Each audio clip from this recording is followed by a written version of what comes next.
Okay, I have started the recording, and as I can see, there are 53 students. That is good.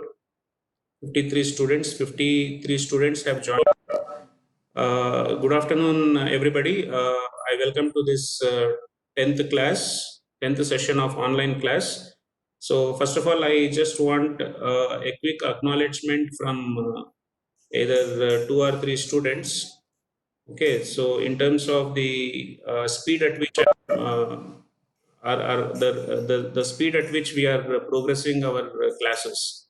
So, are you in a position to understand the technicality of the content which is being discussed?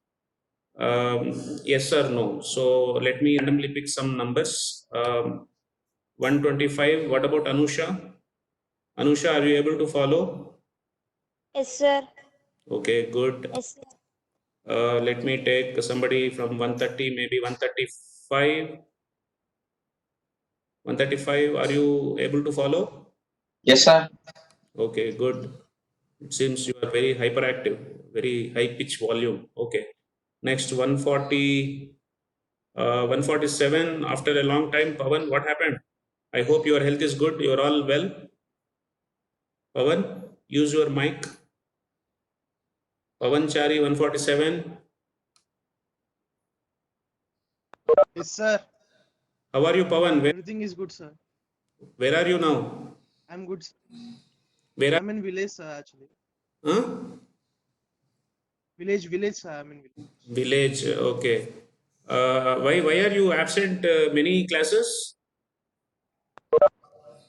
There is a signal problem here, so I can't connect to anything to network. Okay, so whichever place now you are sitting at, whenever there are online classes which are scheduled, so please make ensure that some way or the other you are getting connected, because notice that your attendance is regularized. Okay, that means this attendance, which is online attendance, will be treated as official attendance. So for your easiness, and for those other students who have not attended the earlier classes, I'm also posting my recorded videos for your ease of learning. Okay, so please go through that. Okay, Pavan, is it okay? Yes, sir. So, okay. Okay, good. 154 is absent. Okay, 159. 159. What about you? Is the speed and the, Sir. are you in a position to follow? Are you following? Okay. Next in 160. Yes, sir. Okay, okay, good. Then 165. 160. Yes, sir. Okay, okay, good. Then somebody in 170, probably 173. 173. Are you following? 173. Not responding. Okay, maybe chat box. Chat box. No. I'm there, sir. Yeah, yeah, fine. Are you following? Is the speed okay? Is the speed and the concepts the way that I am explaining? Are you in a position to follow?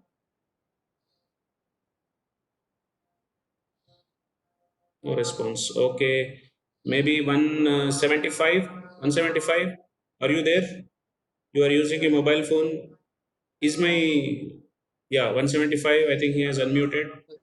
Yes, sir. There, sir. Yeah, yeah. Are you following Yes, sir. concepts? Okay, good. Okay, so is the slide is visible? Can somebody respond? Is the slide is visible? Sir. Yes, sir. Yes, sir. Okay. Sir. See, always please try to be interactive. Okay, so like the way that we are interacting in the class, wherever possible, you start interacting, because I'll also get a feel that I'm talking to humans. Okay, instead of a machine. Okay, so let us proceed with today's class. Now, in today's class, the single linked list concept, which we have started probably the entire last week, there was one small segment of the portion which is left out, which is the flavor of STL class. So, is it possible to implement a single linked list concept along with standard template library C++ class? So the answer is yes. So in today's class, we will segregate into two halves. First half, I will explain what is what are the points that the programmer has to keep in mind in order to apply the concept of STL class and extend this concept to single linked list. Okay, and the second half of the class, we will introduce the other data structures which are there in the syllabus, and as a part of that, we will look into the details or the aspects of stacks and queues.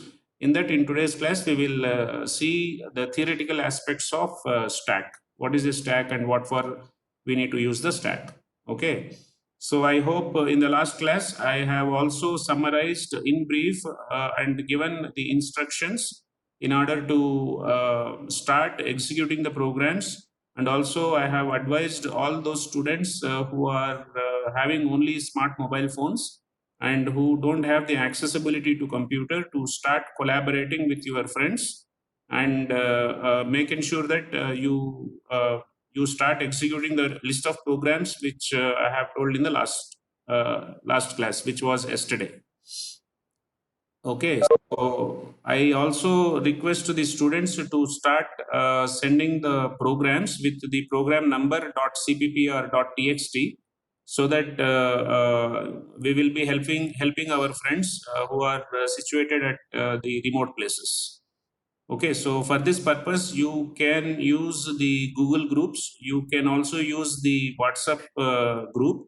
So as soon as a student has completed a program, so just save it and then put that .txt in the WhatsApp group, so that it will be benefit for the other students to go through the program and then understand the process of compilation, because the typing in the smartphone will take too much of time. Okay. Yeah, are you listening? Yes, sir. Yeah, fine. So Yes, sir. yeah, always please interactive. Please be interactive. That gives me little more comfort. Okay. So let us proceed with today's content. Okay. So let us let me put it in the full slide, full view mode.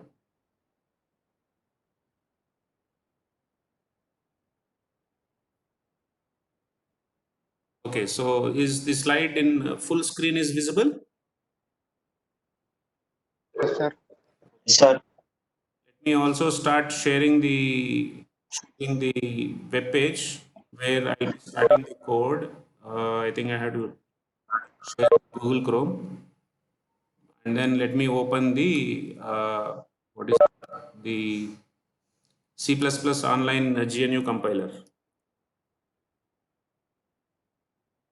which is a GDB online debugger, that is GNU debugger. Okay. This is a link where the students who have smartphones only can directly copy your code here and then start understanding the concepts. But please wake up and make ensure that you are not running behind the syllabus.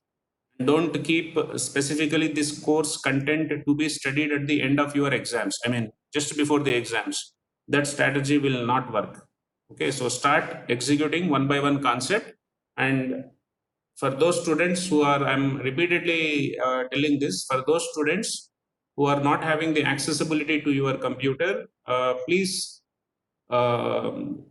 take the help of your other classmates to start sharing the content in the WhatsApp group as well as in our Google groups. Okay.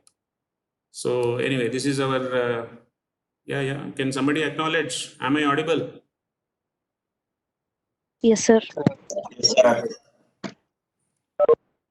I'm just making a transition between the slide and the online tool. Now you must be visible.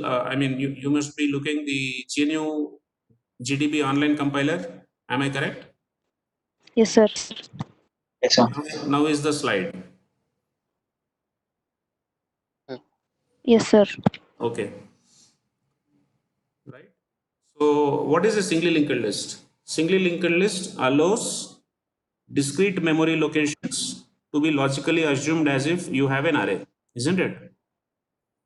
So what is the starting point of singly linked list? You have to take self-referential structure. Yes or no? So in the last classes, I mean, so far we have been discussing about singly linked list class by something like this. So we have written the ADT class, and we have separated the wrapper data type of typed of structure outside of the class. Okay. So now my requirement is I want to add generic programming flavor. That means I want this class, which is list class, to be added as a STL. That means standard template library. Okay. So in order to do this, if you directly apply the programming concept of how we have done for template class, okay, so then you will be ending up with two layers. One is you have to you will be attaching this type def wrapper data type to the STL, and second is you will also be attaching a wrapper class to the STL. Okay, are you with me? So that means if I write a syntax something like template class T, and then if I write this self-referential structure outside of the class, then again, then again I have to write template class T, and then I have to attach this class. Let me again repeat. If I use the same concept of attaching the STL just above the self-referential structure first, and then just above the class next, okay, so then that will yield a problem. The problem is as far as the wrapper self-referential structure is concerned, you can attach, there is no problem. But when you are trying to attach the class, okay, so inside the class you have the attribute which is node star head. But what is node? Node itself is a wrapper again.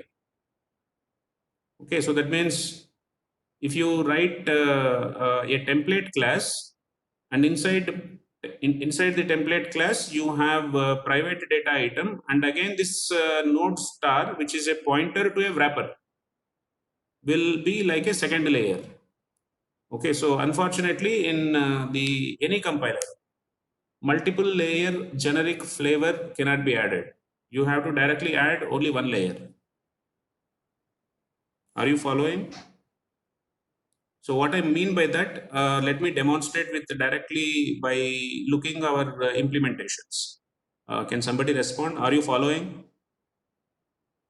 Yes, sir. Yes, sir. Okay. So in simple words to tell, see, if you are asked to implement a singly linked list ADT class with the template, then technically speaking, I have to write the template. I have to attach the STL to the wrapper self-referential structure, and also I have to attach the class to the STL. So if I do that, I'll get a problem. That problem I'm going to demonstrate now. So shall I proceed with the problem reasoning on the online compiler side? I'm just trying to show you that it will give you an error if you use the same way that we have done in the previous case. Shall I proceed? So what I'll do is I will open yesterday's class program which we have coded. Okay, so which is class number 9. Let me go back to online classes, regular classes. In this regular class,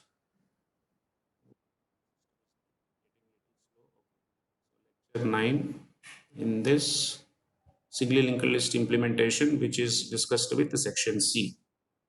I'm just opening this, and I'll put this entire code on the online compiler. Somebody please come in. Is the online compiler is visible now? Yes, sir. Yes, sir. Okay, good. So this was the program which is executed in the last class. So what I'll do is I'll maintain a simple singly linked list without added functions. That means creating the head node, I'll keep. Creating the end node also I have to keep, because only then I'll be in a position to attach the list, isn't it? Only then I'll be in a position to construct the list. And then display also is mandatory, because without displaying, how do I validate? So I'll keep these three main member functions, and I'm going to delete all other member functions.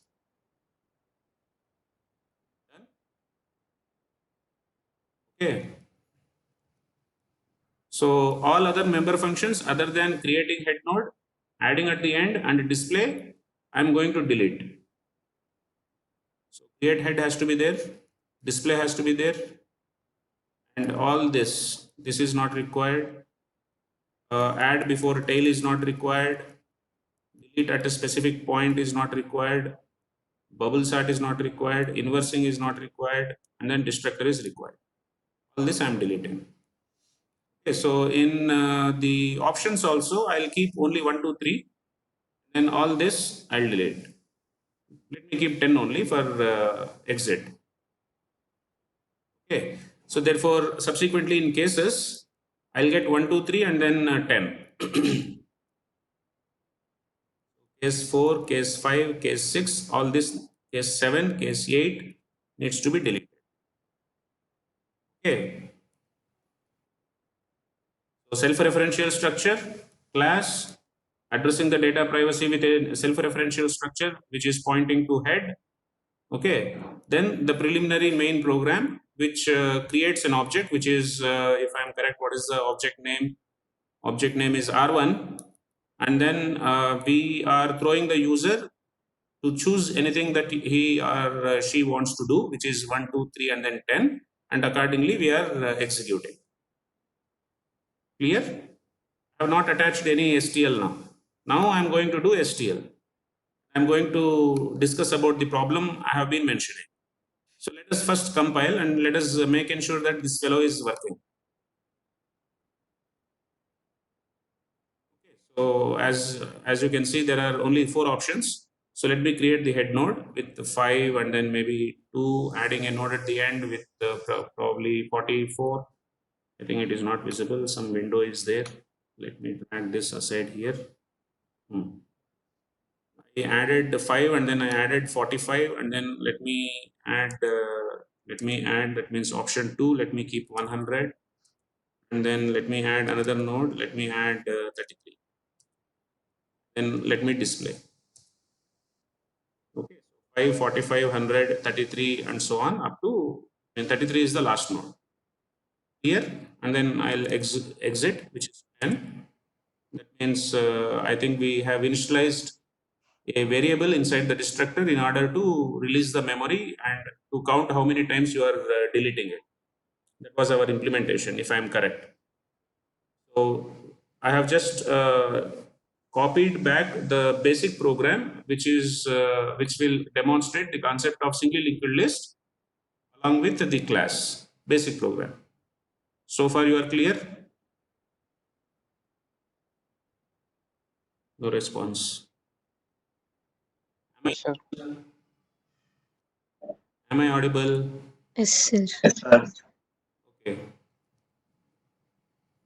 So now how do you attach this to STL? Template, class, T. Sir, no. This is how you attach the STL, isn't it?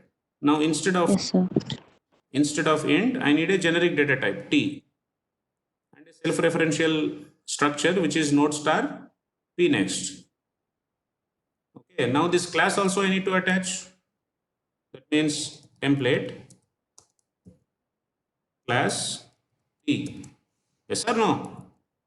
Now node has to be star head only. Yes or no? Yes or no? Yes, sir.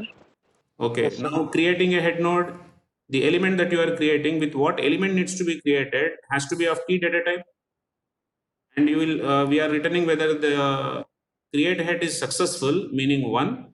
If create head is fail, meaning 0, that means the return type will not change. It is int only. Yes or no? Next, Yes, sir. next, adding a node at the end. What data type? D data type. D data type. And whether the addition is successful, whether it is not successful. Again, it is int. Then display is same. Void and void. Return type is also void. So this is the ADT class of your single linked list with the template, isn't it?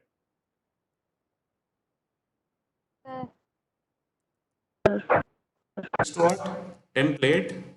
Again class. Every function you have to mandatorily attach, and when you are attaching, you have to do dynamic casting. Please recall our class template concept.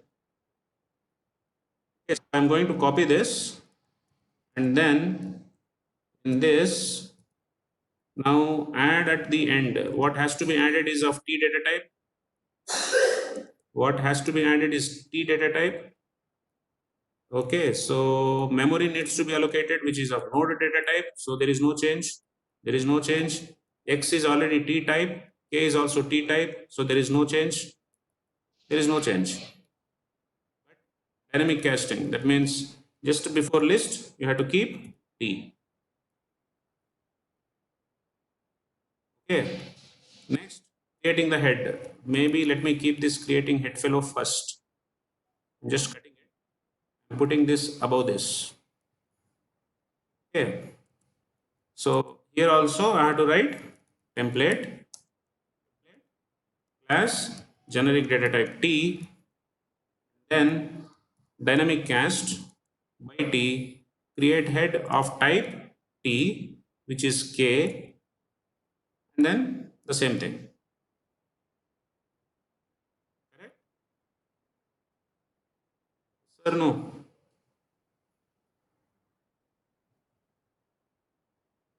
Nobody is responding. Yes, sir. Yeah. Now next is what? Next is display. Display part. Again class. No. Template. Again class T. Dynamic cast with T. And then you are displaying. Finally, destructor. Destructor is again template class T. Now this is list T dynamic casted, and then you are releasing the newly created nodes, as many number of nodes as been maintained by the single linked list. Now what? So we have completed the implementation modules of all these functions. Now notice that any one function can be asked for 3 marks.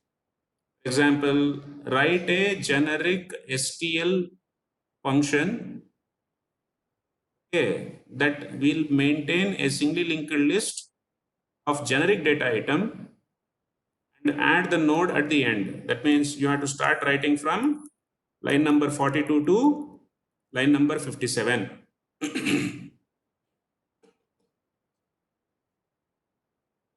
You following? You following? Yes, sir. Let me again repeat the question. Write a C++ generic implementation of a member function that will allow a generic data item K to be added to a single linked list. If this is the question, what has to be done? First, you have to write the structure. But this is not correct. The implementation what I have done is it is having a problem. Let me try to run this, then you will understand, and then I'll again reiterate the same question, and then I'll re-specify what needs to be written. Okay, so if I run this, I'll get an error because there is a double wrapper. Why? Because in line number 5, as you can see, in line number 5 you have created a wrapper, and in line number 14 you are creating an instance of that wrapper. This is not allowed. You talk about instance of some known data type inside a single wrapper. Okay, so you cannot attach wrapper of a wrapper. Are you following? So therefore, are you following? Are you following? Yes, sir. Okay. So this is an important point. Okay. So if there is a template wrapper which is sitting outside, you cannot maintain either a direct instance or a pointer to that instance of that wrapper type to be connected to a STL. So this needs to be eliminated. That means what I'm going to do is going to comment from here till here, and then this structure I'll copy, then I'll put inside the class. Observe what I'm doing. Okay, and then as a private data item, I'm saying that you declare a node, and then you maintain node star head. Here, what I have done is I brought this wrapper data type inside the class. So then, as a result, what is node star type? Node star type is a wrapper type only, but this wrapper is a part of the direct attribute of your class by name list. So this will not give any problem. Okay, so let me try to execute this. Still, I'll get a problem because the object is not created properly. See, line number 97. You're not creating the object because you are asking about the template object to be used, and therefore you need to throw the data items of your object at runtime. That means R1 is of what data type has to be specified. How do you specify? This is called dynamic casting. So you have to specify the data type that you want, which is of, let us say, int. Now let me compile. Now if I compile, I think now I'll get the program being executed. Let me again reiterate recreate the link. Let us say node initial value is 23. Then I'll add a node at the end, maybe 35, and then again I'll add at the end, and then maybe 100. And then let me try to display, which is 3.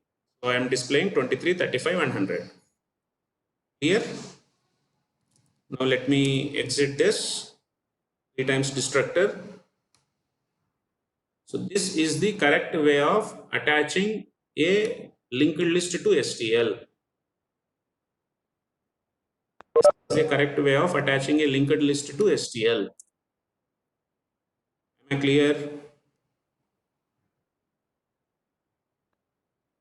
Sir. Okay.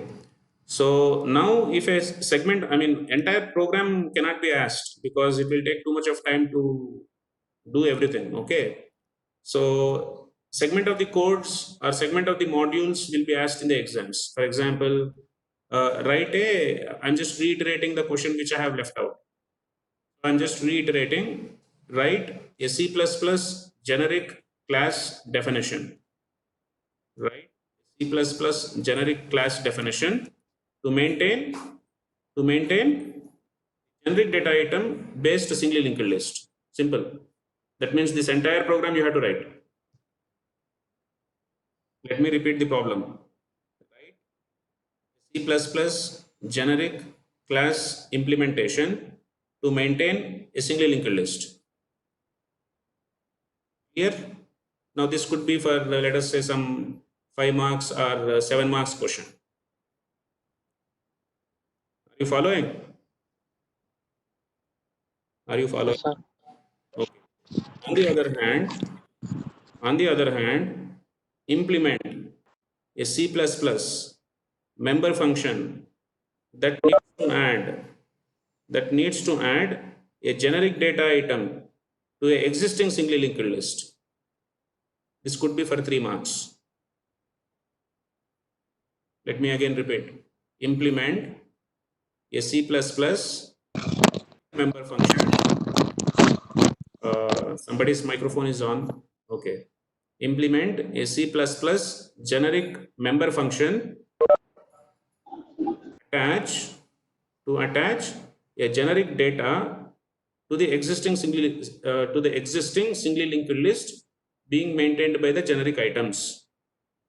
That means now the question is being asked to write only add at the end. So in order to write this, what you have to do is first you have to write this class. Starting from line number 13 till line number 29, you have to write. That concludes what is the self-referential structure you are taking and how are you attaching. Here, this is point 1. This is the thing that you have to first write. Next, point 2, directly write and at the end only. That means no need of constructor, no need of creating head. Okay, so now you have to write this part starting from line number 50 to line number 65, and possibly by keeping some 3 to 4 boxes, assuming some addresses, okay, assuming some values. You following? So this is point number 2 that you need to write. Point number 3. Point number 3 is you write main. Just leave saying that list with a specific data type, for example, int R1, and tell that this is an object.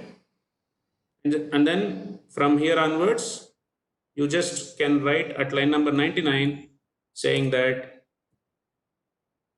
from here onwards, the STL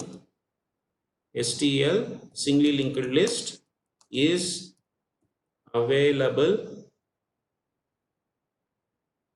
STL singly linked list is available for R1 or as R1 for integer data type. That's it. So these 3 parts has to be written. Am I clear? Am I clear? Am I clear? Am I clear? Yes, sir. Yes, sir. Okay. Okay, so did I compile this? Did I compile this? Did I compile this? No. Did I compile this? Yes or no? Yes, sir. Let me compile this.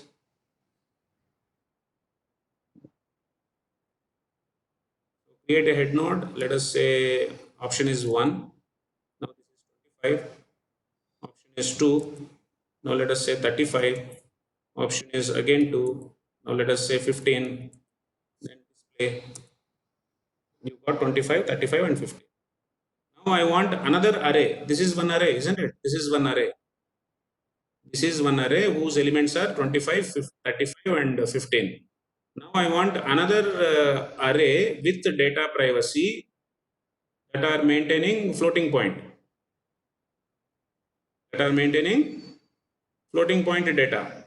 That means what? Means what? I have to create another object of type list, dynamically casted to float. What is the object name? R2. Now this object is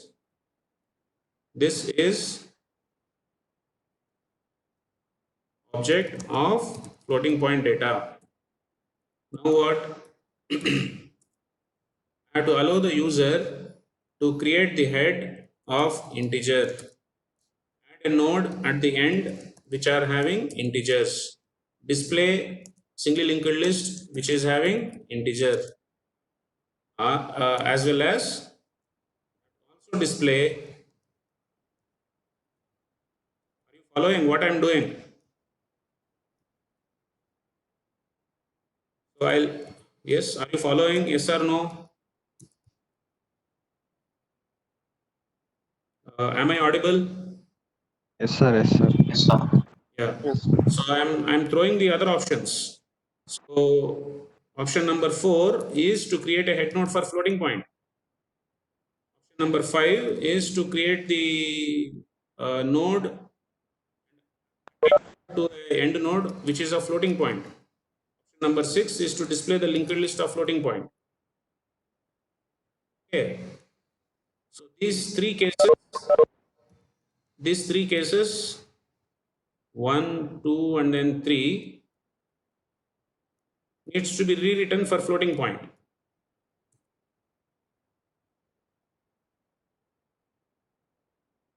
Okay, so I already have 1, 2, and then 3.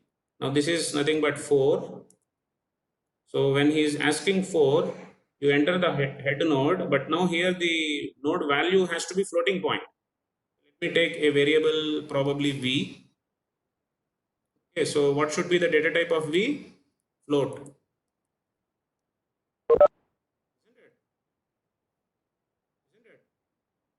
So you are asking the user to enter the head node floating point value.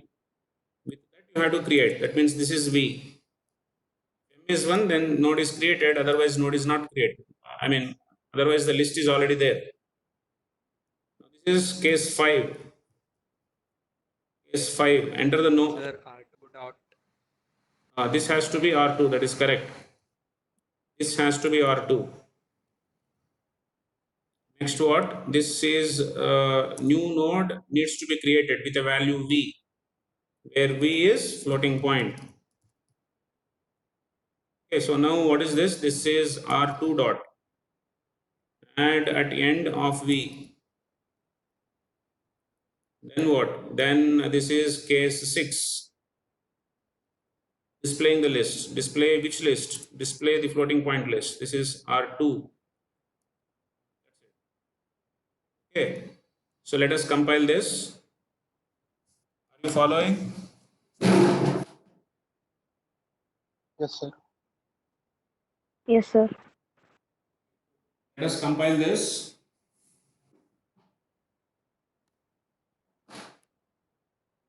Let us compile this.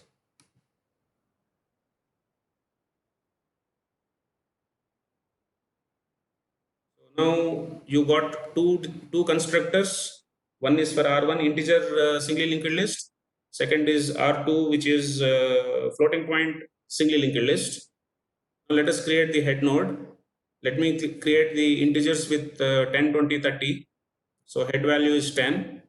Now attach the node at the end, 2 with the 20. Now again 2 with the 30. Let us display this 3, which is singly linked list. So 10, 20, 30. Now let us create a floating point singly linked list, which is 4. Let us take 2.4. Node is created. Now let me again take 5, adding a node at the end. Let us add, let us say 4.6. Added. Let me add one more thing, that is option number 5. Okay, so let us add 7.86. Okay, now let us display the floating point singly linked list. So you got 2.4, 4.6 and 7.86. This is how a singly linked list with a template class with the different data types at runtime, addressing the runtime polymorphism, which is attached to STL, can be implemented. Okay, clear? Now let me terminate this. So once you terminate, there are 3 nodes that you have created for the integers. There are another 3 nodes that you have created for floating point. So accordingly, the constructor which is attached with the integer at runtime, and destructor. Similarly, the destructor which is attached with the floating point data type will be invoked, and total 6 times the destructor is getting called, where 3 times the destructor is being treated as the data with integer, and another 3 times the destructor is called by treating the data as floating point at runtime. Okay, so am I clear? Can somebody Yes, sir. respond? Maybe I'll take some participants. 171, are you clear? Are you following? Yes, sir. Yes, sir. Okay, good. 123, 123, you are responding. Yes, sir. 126, 125. I think he has said something on chat. No, nothing is there. Okay, 126, can you respond? 126, 126. Yes, sir. Following, okay. 125, Okay. 125, 125, 125, 125, 125. I think he's proxy. 125, 125, not responding, still online. No mic, no chat. Okay, fine. Fine. Shall we proceed? Any doubt?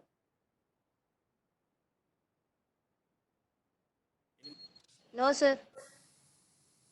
Okay. No, sir. Okay, good. So now let us, before further proceed, let me take this program and let me put it in a file so that I can share this to you post the class. That means after the class. Okay. Just going to lecture number 10, regular class, online classes, lecture 10, program 1 EC, section C, new text document. I'm just taking a backup of this. Okay. So program 1 underscore ECC. This may not be visible to you. 170. What is 561? Something I have seen. What is that 561?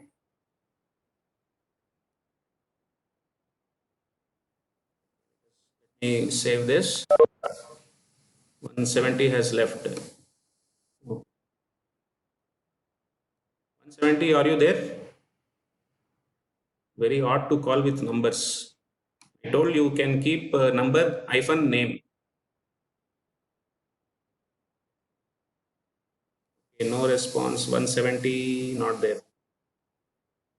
Okay, fine. So let us go back to our other topics.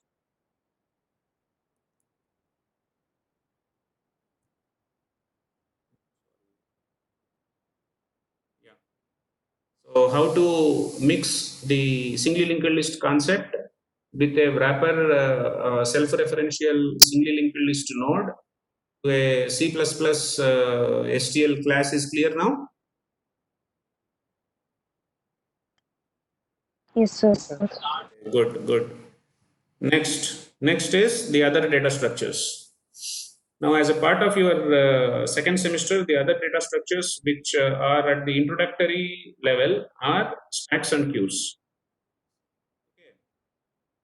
So we will be visiting these two data structures, not in deep, but rather the insight will be deep in terms of the usage and also in terms of implementation. Okay. So what is stack and what is queue? So of these two data structures, let us take initially stack. So what is the advantage of a stack? Yes, anybody? Maybe let me be more specific. 170 is there now? 170 is there now? No. 125 is there? 125. 125. Sir. Yeah, you Sir. 25. Yeah, correct. Just now I asked some other roll number. I think that is 127, I think. Okay, anyway, can you tell me what is the importance of a stack? Anybody can come in. Yeah, anybody can come in. What is the importance of stack? It follows a particular order of executing. What order? Last out or last in, first out. Yeah, that is true. So, where do you have stack? Stack is a memory. Stack is a memory. Yes, sir. Okay. So, stack is pointing to which memory? RAM. I think somebody is using text. I could see. Yeah, that is correct. 146. So, stack is being used in RAM. So, for what purpose? So, stack is used mainly for three reasons. Okay. So, stack is used mainly for three reasons. Reason number one, I'll just tell the beginning and then we will see the analysis part of it. One is, I think somebody's microphone is still on. Allocation of memory, no. Allocation of memory, you are not using stack. Allocation of memory, you are not using stack. Allocation of memory will happen, and that address which has been allocated, the memory which has been allocated is the memory which is pointed at heap. So please notice, I am introducing two terms here. One is to store temporary data. Stack is not used to store the temporary data. Okay, heap is used in order to store.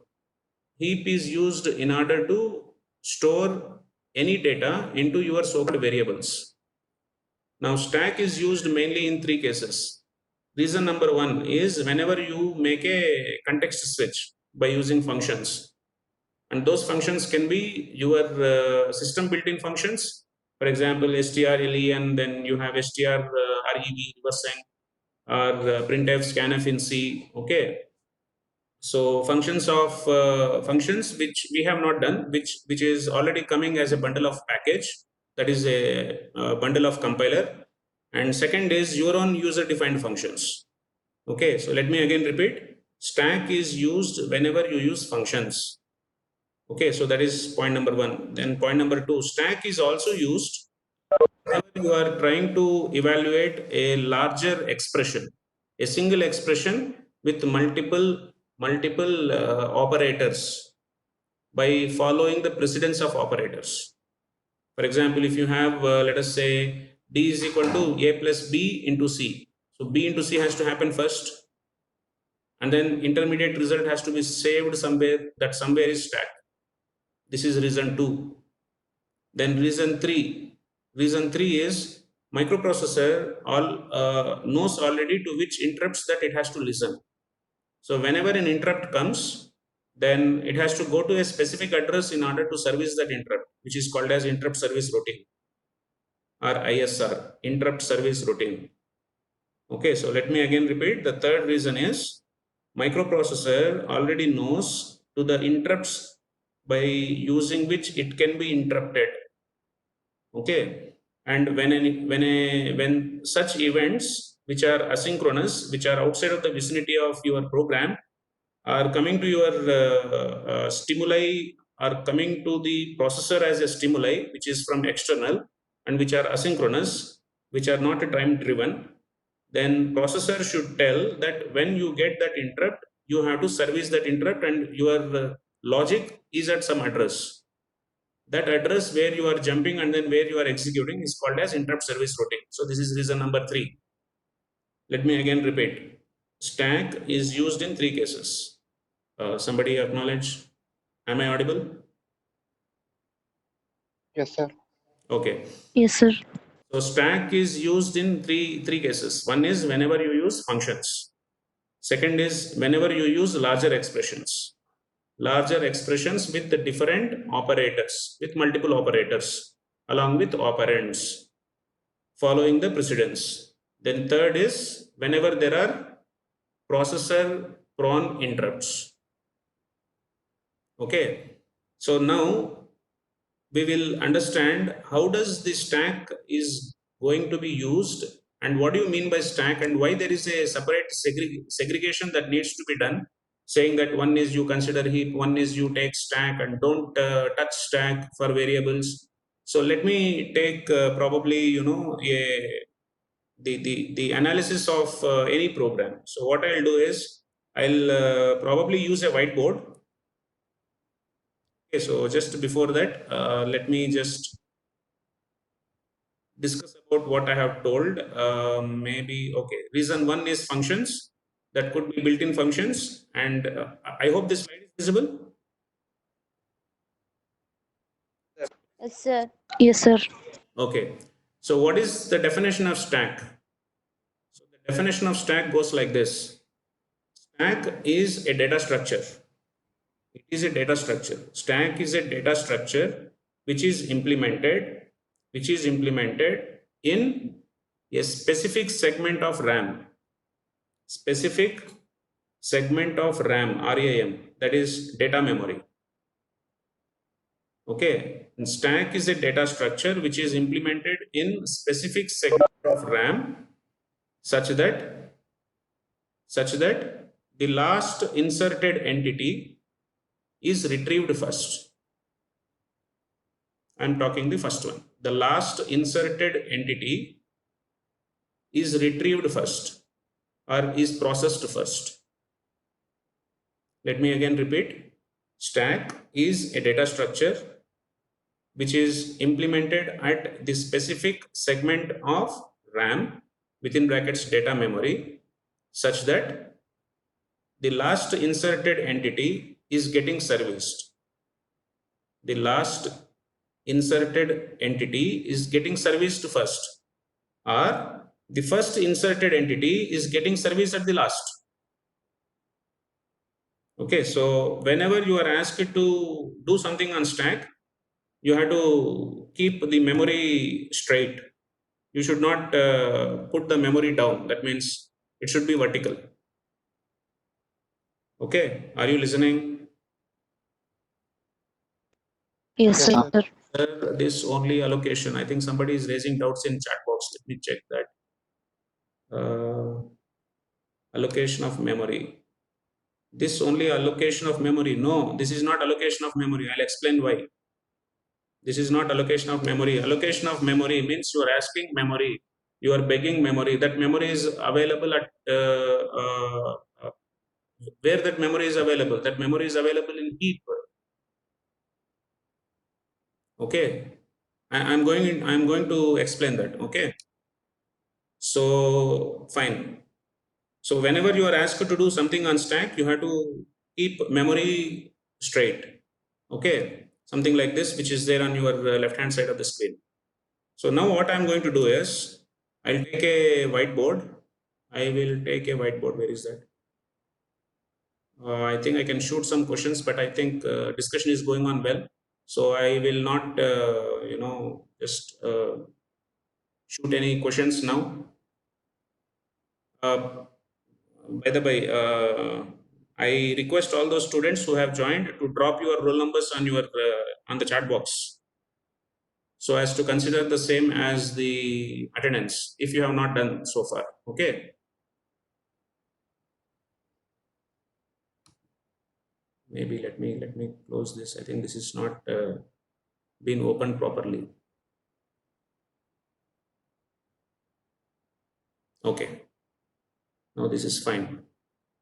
Are you with me? Are you able to listen my voice? Can somebody? Yes, sir. Okay, good. Yes, sir. Okay, good. So in any computing system, okay, so you are writing, let us say, some code. It is your myapp.cer.cpp. In our case, it is okay,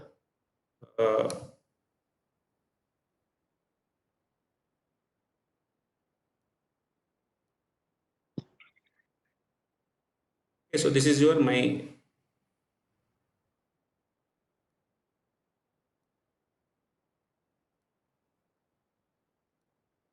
So this is your application. Let us assume this is your application. What do you mean by application? You are converting your requirements. Into human readable code. Isn't it? That is what we mean by application. Then this fellow has to pass through the compiler. So and then you have different segments which we have already discussed, right? So this fellow will enter into the compiler.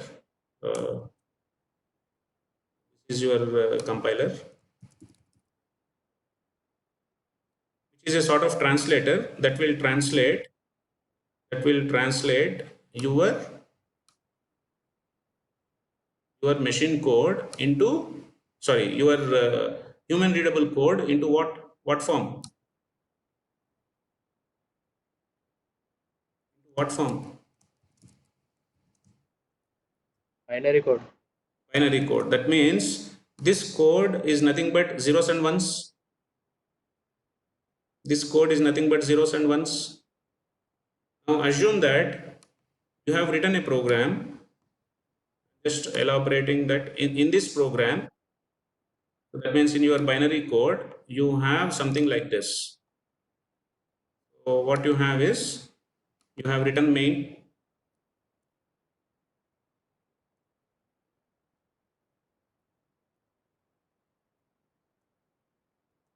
So you have written main, and then let us assume you demanded some variables, maybe A and then B, and then probably a marks of 60, some variables you have demanded, and then you are doing some job here, and then assume that there is a function 1. After this, there are some other instructions that needs to be done. For time being, you assume that this is your main. And as a part of your implementation, you also will write what has to be done by name of function 1. Okay, so function 1, you again use some other variables which are again local to fun. Let us say that is int m n p. Then you are doing something, and then let us assume I won't take any other function. Fine, let us end the function here. Okay. Somebody respond. Are you with me? Are you following? Yes, sir. Okay, good. Yes, sir. So this is sort of a code that you have written in a .cpp file. Now, when it is getting converted into a binary, what do you mean by that? That means at some address. Oh, by the way, you have two memories. One is you have let us say you have what? You have two memories. One is RAM and one is ROM. So this is your ROM and this is your, let us say this is your RAM.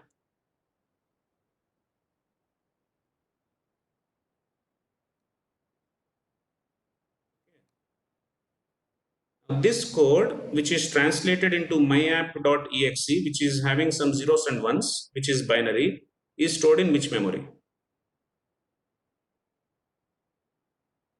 ROM. Yes, that is correct. It is in ROM. So technically speaking, because main is the starting address of your, main is the entry function. So you will have some 000 address in ROM. So assume that this is your memory of ROM. Okay. So here it goes to some, okay. So this is where the main is available. Okay. Now here you have some instructions. Let's say some instructions which are coded in binary. Likewise, you have some instructions. What are these instructions? These instructions is the converted code of your application. Sir, no. Sir, no. So as a part of this application, you are demanding 3 variables to be allocated whose names are A, B, and M. Now, what is the address of A? That means this instruction will be fetched by the processor. This instruction will be fetched by the processor, meaning assume that this is your processor.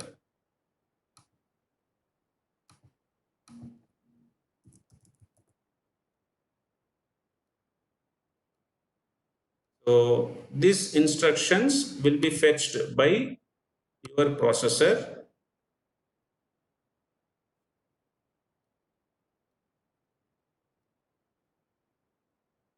Starting from here. And as a part of the meaning of the instruction, inside the processor, there is something called as a control unit. That control unit will allocate some unused segment of RAM. Now here you got two categories of, two types of sort of partition. I mean, two forms of memory in RAM. So you have, let us,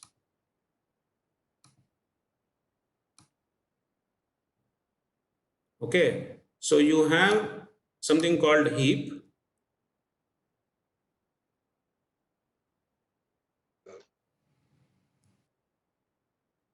and you have something called what? Stack.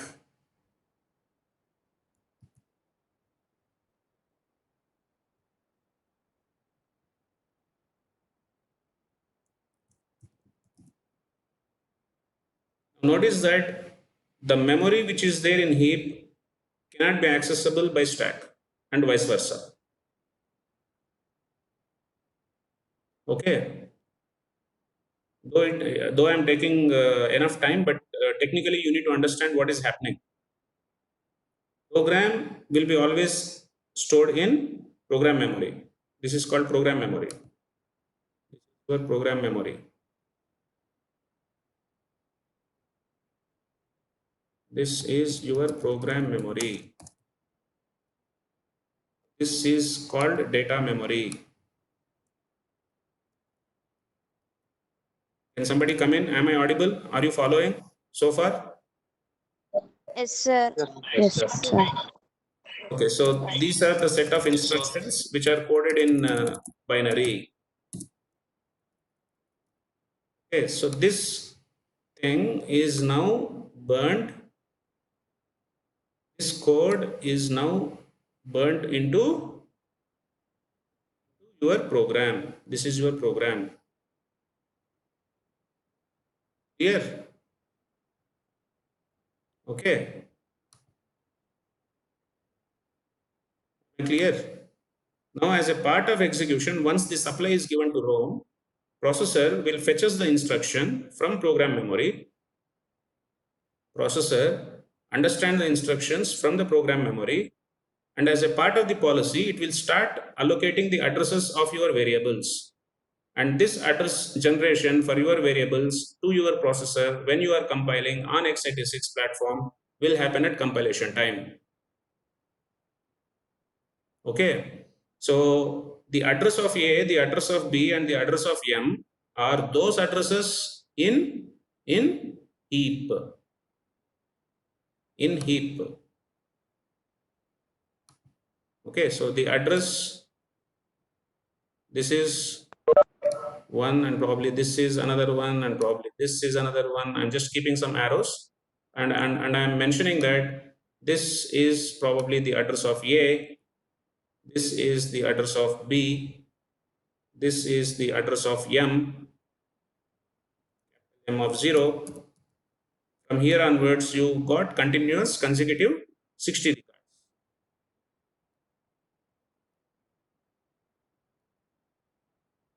Like this, okay. This is from M of 0 till you got M of 59.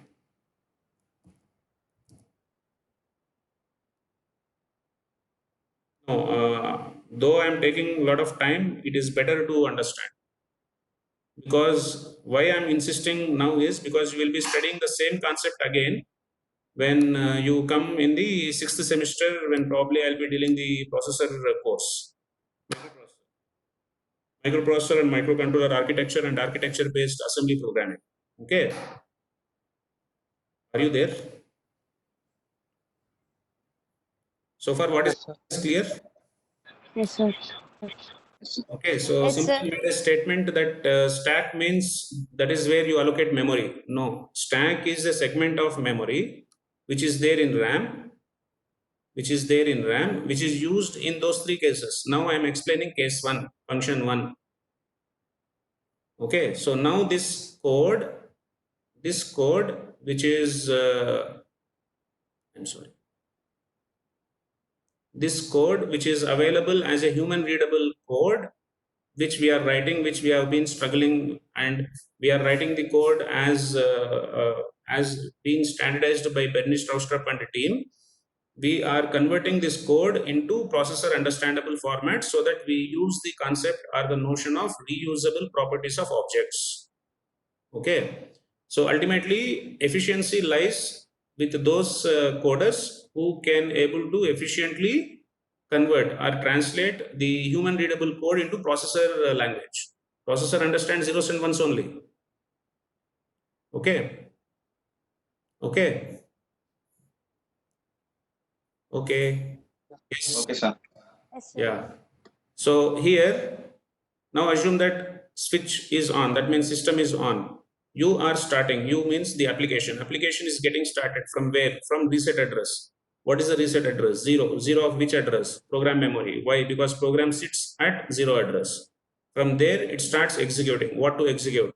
Execute the instructions. As a part of instructions, you now got allocated the variables addresses. So those addresses are assumed that as stored are allocated at compilation time, which are given by heap.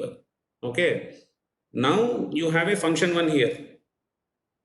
You have a function one here. So assume that probably here there is a function call. So this is a part of the instruction where, let me take alphabet mode. Okay, where this is where you are making a function one. That is this address, this instruction. After completing this instruction, whatever you are saying that you have some rest of the thing that needs to be done, means after this you have something else to be done. Okay, so after 4 instructions that you have executed, it has to jump to this function. Now, what do you mean by function? Functions will have addresses. The address of main is 0. You said the address of main is 0. What do you mean by function? Function has to do something else. Yes or no? So assume that that function address is, let us say, some 500. Function address is, let us say, 500. Now this part of the code which is there inside the function also will have a machine code. Let us assume that that code is something like this.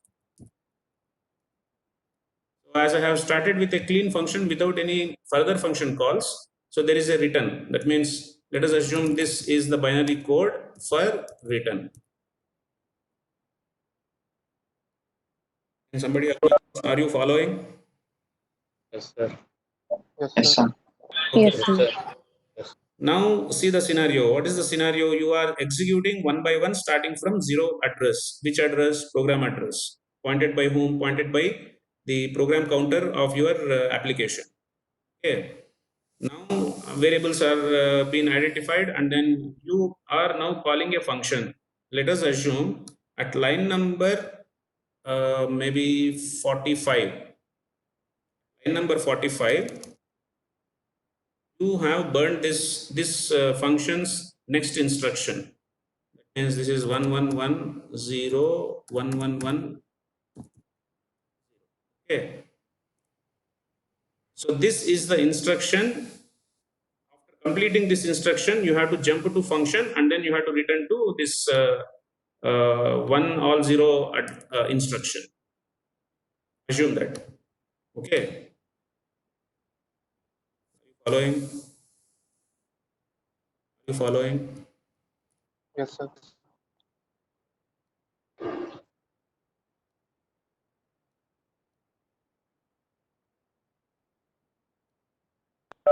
Okay. So at the instruction which I have marked with red, that instruction, after completing that instruction, which is at the address number 45. What is that address? What is that address? Program memory address. That is ROM address. After completing this, there is a function call which is there at 500, and after executing 500, you have to tell to your program that it has to continue the other instructions which are there from 46 onwards. Yes or no? It is starting from 0. Yes, sir. It is starting from 0 up to 45. Story is fine.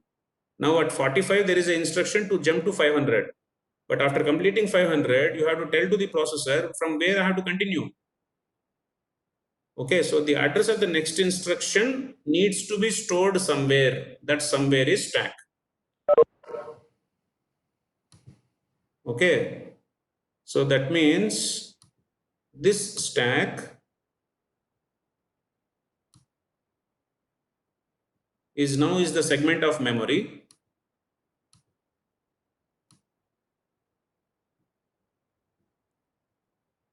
This stack is the segment of memory. Sorry,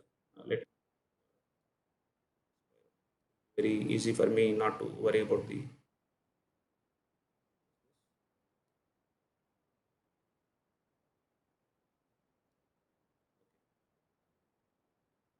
So assume that this is my stack, which is a zoomed version of this. Okay, I hope you are following, right? I hope you are following. Yes, sir. Yes, sir. I think I'm taking too much of time. Maybe I'll take some 5 minutes, 5 to 10 minutes, and then I'll wrap up. Okay. So this is my stack. Now this in this stack, it is a data structure as defined. What it does is it is having only one way. That means it is like a bucket. Either you come this way or you take the elements this way. Okay. Every microprocessor will have stack. Every microprocessor must have stack. Otherwise, you cannot fulfill those three requirements. What are they? You cannot safely return back to the function where you are stopping. Neither you can evaluate the expressions, and neither you can address the interrupts. Okay. So now let us see the scenario of functions. So as I said, at 45, it is making a decision. It means processor is making a decision that it has to switch to 500. So therefore, the address of the next instruction, which is 46, the address of the next instruction, which is 46, needs to be put.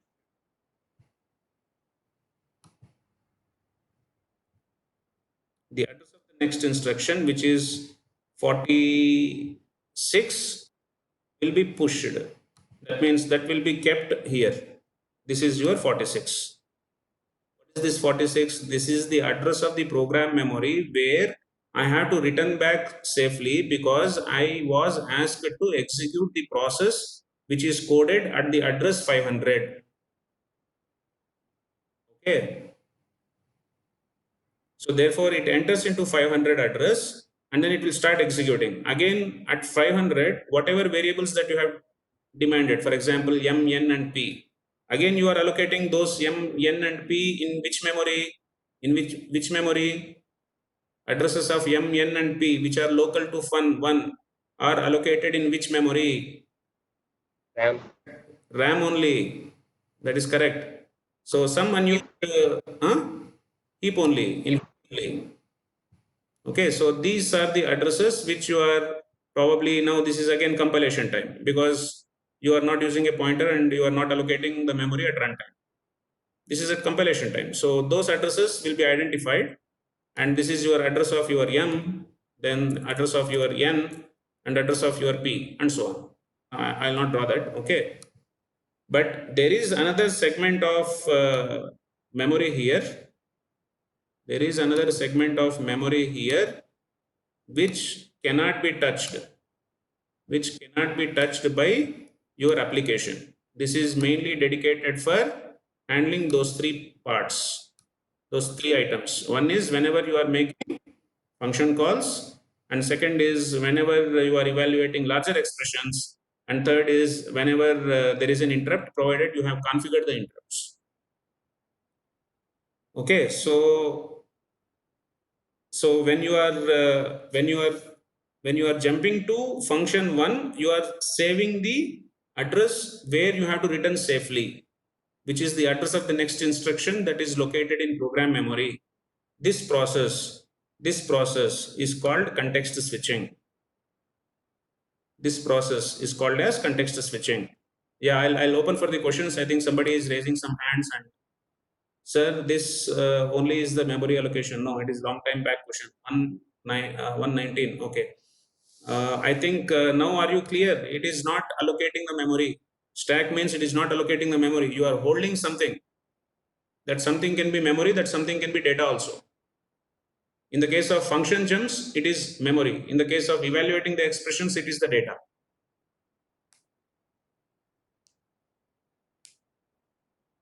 Can somebody come in? Sir. I think I lost my audio. Am I audible? Can somebody come in? Yes, sir. Yes, sir. Yeah. Good. Okay, so the process or the mechanism of keeping a backup in the special segment of data memory which is treated as stack is called as push operation. There is no other technical word. You cannot say that no, I don't like push. I'll keep, or I'll keep insert. I'll keep something else. Another word is not acceptable. You have to mandatorily use push. Is the operation which is used in order to keep a backup. I mean, in order to uh, keep a item inside the stack. Okay, so then what is happening? Once your function has started executing at the address 500, so there is an instruction which is saying that you have to return. So the moment once you are saying, once the processor understands that it needs to return, it see whether something is there in the stack. It is there. That means it has to go back safely to 46.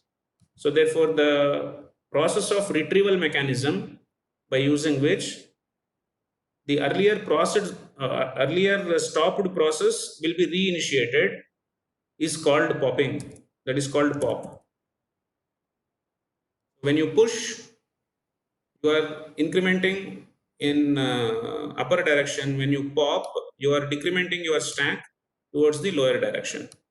So this will be your push, your pop.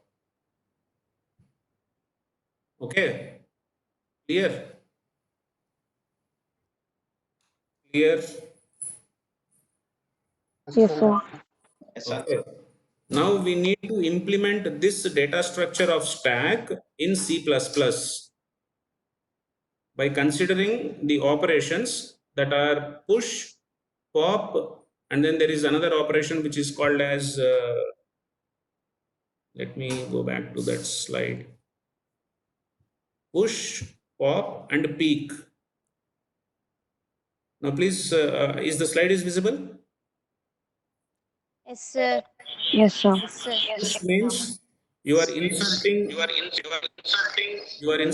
element at the top. 125, I think you need to mute. Okay. So pop means you need to fetch the element at the top and also you are removing it. Peek means you are fetching the element at the top, but you are not removing it. You're just checking whether somebody is there in the stack. Okay. So these are the three operations that needs to be implemented in C++ as a ADT class now. Now I have given the reasoning of when a function call happens, then what is actually being done from the exchange which is happening, from the context which is happening within the program memory from one location to the other location, how safely it is safeguarding the other instructions that needs to be executed by the processor by keeping this special segment of data memory which is specifically meant in order to treat whenever you are encountering into context switching, that is called as stack operations. Okay. Now another second case is, can somebody come in? Am I audible? Yes, no? Yes, sir. Okay, so assume that I have D is equal to, let us say, A plus B, maybe into C, okay, and then divided by D, then minus E. Deliberately taking all arithmetic operators except that modulo division. Now you know that this is a legal expression in C. Now what am I talking about? I have completed the reasoning of operators. Now I'm talking about why do I need to use the stack for larger expressions. Okay, so what it does is, what it means, what the program will does is, it will allow you to compile because this is syntactically correct. Then it has to follow the precedence. Then what it will do? It will start parsing your statement. D is equal to, okay, you need to do assignment. So it will push D. It will push equal to. It will push A. It will push plus. it will push B and so on up to the end of the delimiter, which is semicolon, and then your processor will analyze which is important, B into C. So B into C, let us assume the values of A, B, C, D, E are 1, 2, 3, 4, 5 respectively. Then B into C, which is, let us say, 2 into 3, which is 6. Okay, so B into C will be done in ALU, where in the processor. Now what is B into C? 2 into 3 is 6. This 6 has to be kept somewhere, isn't it? This 6 has to be kept somewhere. Yes or no? Why, Yes, sir. why this has to be kept?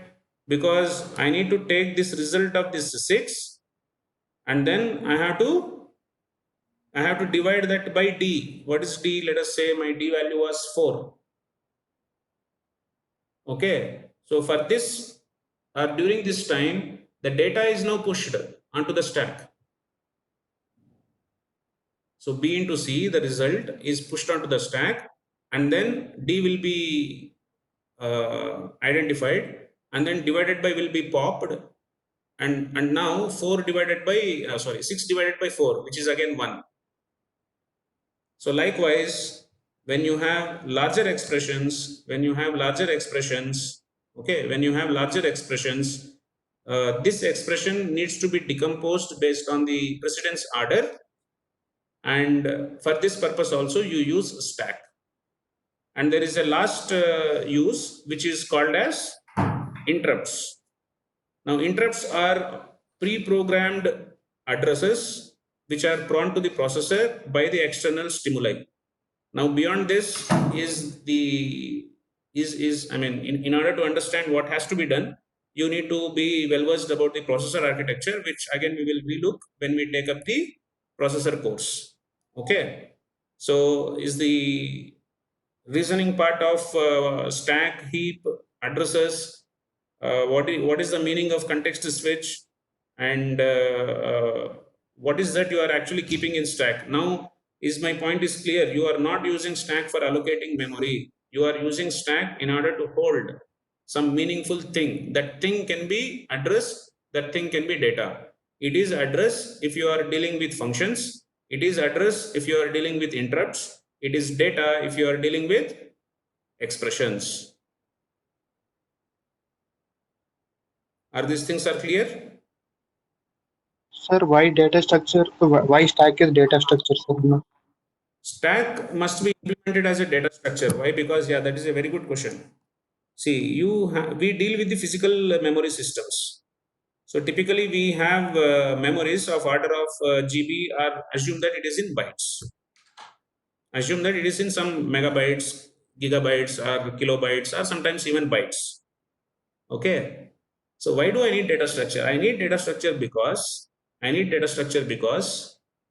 okay, if I don't implement the stack as a data structure, then my policy based code for pushing and popping, which needs to be told to the processor, cannot be implemented. I'll tell in simple words. Just give me 1 minute. Why is it data structure? Okay, let me put it in a simple example. Now, as you can see, there are two scenarios. One is jumping because of functions. Second is evaluation of expressions. Okay. So there are two things that needs to be done. So one is when you are jumping these functions. Okay, so this address you have kept. Let us assume you have kept that address at this place. Okay, so what is this? This is the address being occupied by your program because of function 1 jump. Now listen to this point. This is the address being occupied by your program because of this function jump. Okay. Now, as a part of other code, you are asked to evaluate this. Okay. Now this expression also needs to be evaluated, and it has to consider the stack now. Therefore, we are again coming into a situation where you have memory holes again. Are you following? Yes, sir. Yeah, so here you have memory hole, here you have memory hole. So I don't know till what time this will take in order to evaluate the expression, or maybe I don't know till what time this memory will be blocked until fun one is completed. So therefore, unless and until I am not releasing, this is not clean code. So therefore, implementation of data structure for stack is inevitable. Clear? Be precise, that implementation now we will be doing in both using static arrays, dynamic arrays, and singly linked list. I think I can go to the slides. Let me take some couple of minutes and then did I answer your question? Why to use the data structure? Let me again repeat. Because of function, you are occupying some memory of stack. Because of expression, you are occupying another memory in stack. Okay, so unless that function is not completed, that memory is not released. You are not popping. So there is a memory hole. There is a memory hole in stack also. So therefore data structure, therefore nonlinear, therefore linked list. Clear? Yes, sir. Yes, sir. So now what we will do in the rest of the course, probably I'll stop the analysis part here. Now in the next class, we'll start coding the stack with these three options, actually 3 into 2, 6 options. Option 1 is, assume that you are asked to implement a C++ stack class with 1D static array. Okay. I have a doubt, Okay. Sir, I Yeah, have a go ahead. doubt. Yeah, go ahead. Sir, Go ahead. push and pop are elements or operations? Types or operations? Push and pop are the operation. Okay. Using Elements, push, types are using in push. stack types. I'm not getting. Come again. Sir, in stack there will be types, no? Okay. That's why it means type like the types are operations. I'm asking, sir. See, I think please unmute it. Okay, shall I proceed? Okay, fine. Now it is okay. Stack is always one. Stack is always one. There are no different stacks in a single microprocessor based design. Okay, so when you use push, you are pushing an entity. That entity can be memory, it can be data. Okay, so stack is only one. Okay, sir. Okay, sir. Okay, sir. So now in the subsequent classes, we will be coding the stacks as well as we will see the queues later part. So one is that you are asked to implement a C++ stack class ADT along with its possible operations. What are the operations? Push, pop, peek, display. Okay, and it is static array. So therefore S of max. What has to be pointed? Top. Top is always pointing to the top of the stack. So this is option 1. Option 2, implementation of C++ stack class with runtime array. So here also you have to maintain top, but you are asking the user to give the size of the stack. That is n. Okay, and as a part of your constructor code, you are allocating memory to this fellow, and as a part of destructor, you are deleting the memory of what, in order to maintain integers. Okay, so this is option 2. Option 3 is implement a stack class with a stack pointer which is pointing always to the top of the stack. If stack pointer is null, then stack is empty.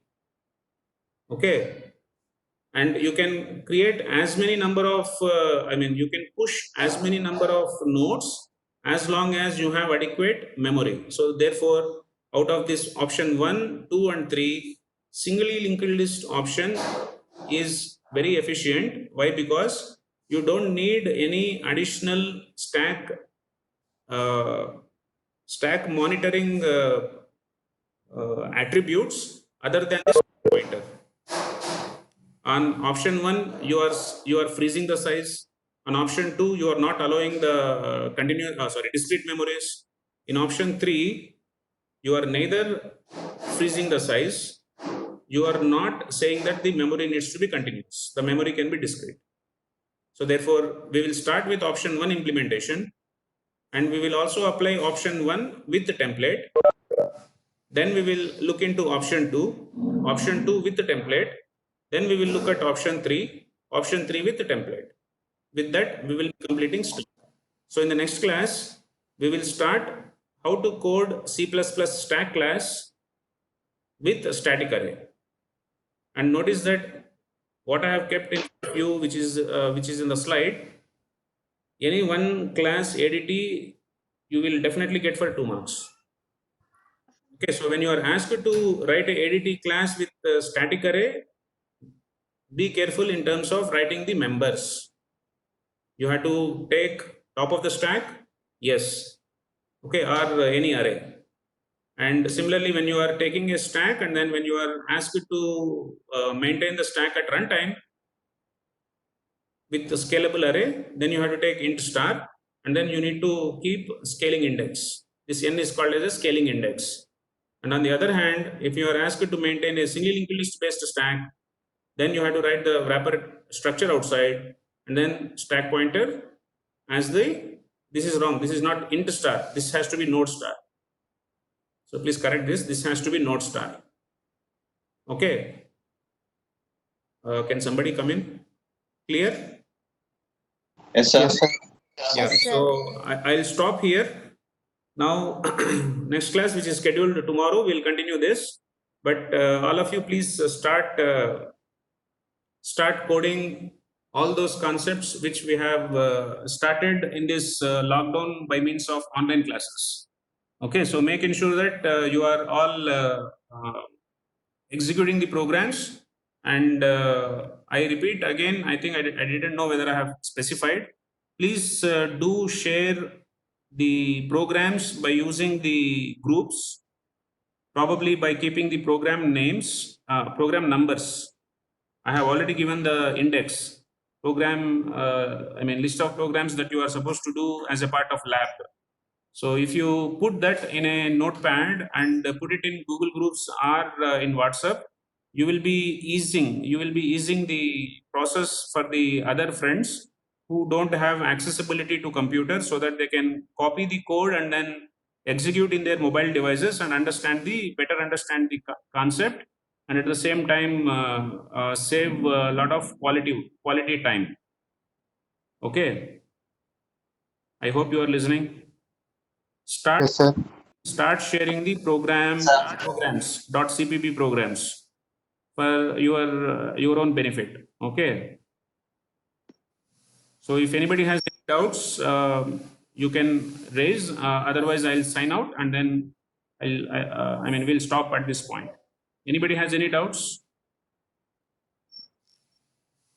Sir. Yeah, go ahead.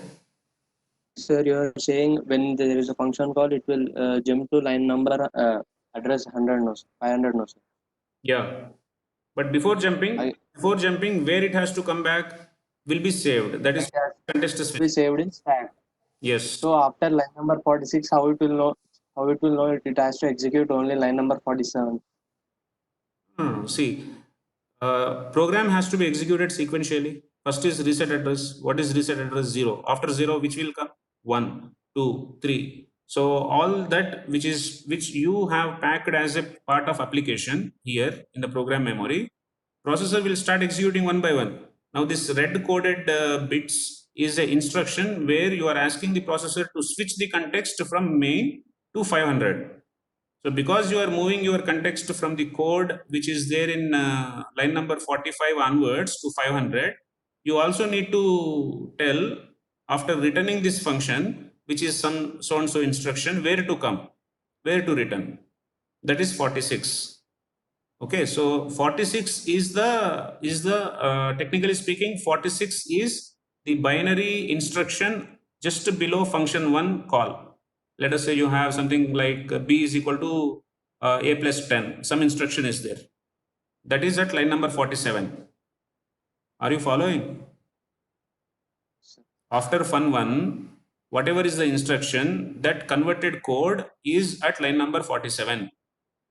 Okay, so 46. No. Yeah, that is at line number 46. I'm sorry, that is not 47. So because 46 is the next address, isn't it? Because we are pushing 46. So from 46 onwards, it has to continue. So after 46, which has to be continued? 47 only. So it will keep on executing as long as, or as you have told as a part of your main program. Did I answer? Yes, sir. Did you understood? Yes, sir. Okay. Okay, then I'll sign out, and then we will stop here, and further discussions we will continue in the next class, which is scheduled tomorrow.